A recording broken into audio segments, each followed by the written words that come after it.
मी अजित कुलकर्णी, प्रहार जनशक्ती पक्ष शहराध्यक्ष सोलापूर.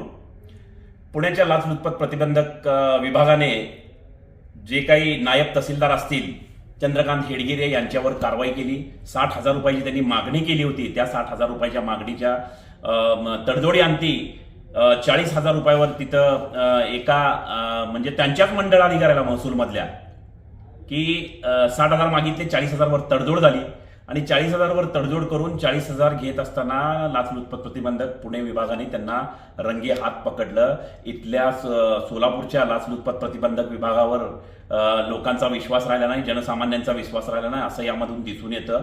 या सगळ्यांचा मला सांगा, या सगळ्यांचा आकार ह्याच्यामध्ये निलेश पाटील हा सुद्धा लाचखोरच आहे, तहसीलदार. त्याच्यानंतर चंद्रकांत हेडगिरे हे काल गेले. त्याच्यानंतर सुखदेव पाटील असेल, अव्वल कारकून युसुफ शेख असेल, तहसीलदार, तहसील ऑफिसमधील स्वयंघोषित पुढारी, वसूलदार ज्यांना म्हणतात, जमीर शेख हे सुद्धा यामध्ये आहेत. हे सगळी ह्यांची मिलीभगत आहे, ह्यांचं मेनू कार्ड ठरलेलं आहे. यांच्या विरोधात मी ऑडिओ असतील, व्हिडिओ असतील आणि स्वतः तलाठी म्हणत आहे की मुरुम उपसाकर असे वेगवेगळे पुरावे दिलेले आहेत. सुखदेव पाटलाच्या विरोधात सुद्धा पुरावे दिलेले आहेत. तरी सुद्धा ह्याच्यावर महसूल प्रशासनाने कारवाई केली नाही. याच्यासाठी मी महसूल मंत्र्यांना परवा ईमेल केला, सीएम साहेबांना केलं, डेप्युटी सीएम साहेबांना केलं. त्याच्यानंतर विभागीय आयुक्तांना मी स्वतः निवेदन देऊन आलेलं आहे. आणि काल निवेदन देऊन आम्ही आंदोलन केल्यानंतर या गोष्टीचं निवेदन दिलं. आणि काल अचानकपणे जे काही नायब तहसीलदार हेडगिरे साहेबांचं अँटी करप्शन झालं. मग याची गोष्ट लक्षात ठेवा, इथं भ्रष्टाचार हा नेहमी बोकाळलेला आहे. भ्रष्टाचार होत असतो. जय जवान जय किसान नाही. किसानांची सुद्धा, शेतकऱ्यांची सुद्धा कामं होत नाहीत, जवानांची सुद्धा कामं होत नाहीत. जनसामान्यांकडनं हे खरं तर तहसीलदार सर्वस्वी यासाठी जबाबदार आहेत. आणि अँटी करप्शन विभागाला मी विनंती करतो की जेणेकरून या तहसीलदाराला सुद्धा सह आरोपी करणं फार गरजेचं आहे. सह आरोपी केल्यानंतर तुम्हाला वेगवेगळे म्हणजे ह्यांनी केलेली चल अचल संपत्ती असेल, स्थावर मालमत्ता असेल, या सगळ्या गोष्टीची तुम्ही चौकशी केली पाहिजे.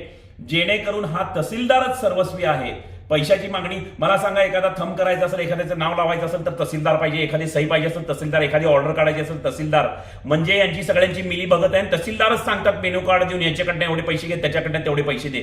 याच्यामध्ये 4 जण, यांच्या कार्यकाळामध्ये 4 जण अँटी करप्शन झालेले आहेत. मग 4 जण जर अँटी करप्शन झालेले असेल तर याची सगळे मुळे आणि पाळे जे काही आहे ते तहसीलदाराकडे जातात. तहसीलदाराची चौकशी करणं फार गरजेचं आहे.